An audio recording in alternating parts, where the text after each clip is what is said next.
Amaliyotda butun dunyodagi odamlar nimaga o'xshaydi? Dunyodagi bir-birlarining shu raqam ustidagi jipga o'xshay kirishib bir gavdani hosil qildi. Bunday qilganda butun odamni bir odam, bir gavda deyishgan bo'ldi.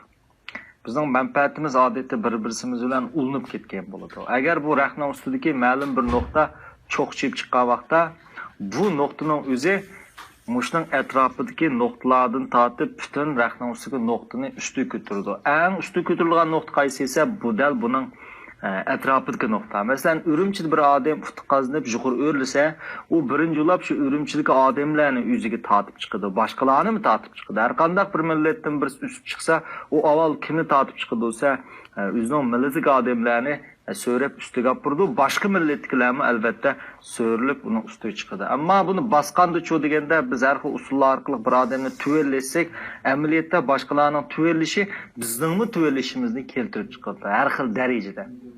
Mana bu insoniyatning bir-biriga bog'lanib ketganlik. Mana bu insonparvarlikning nimasi desa, asli mo'j shakllanadi. Shu biz ko'pincha vaqtlarimizni boshqalarni tuvelish uchun sarflaganimizning o'zi yoki atrofimizga do'stimiz, tuqqanlarimiz yoki xizmatdoshlarimiz yoki o'zimizning millat yoki xalq, davlat ma'lum bir odamni besib tuvelitish tip yildizi elib etgan nimani keltirib chiqardi bo'lsa, boshqalarning tuvelishini keltirib chiqargan. Agar biz boshqalarni qo'llab, boshqalarni juqul talsaqchi bo'lsa, bu dal bizning juqulishimizni keltirib chiqardi. Mana bu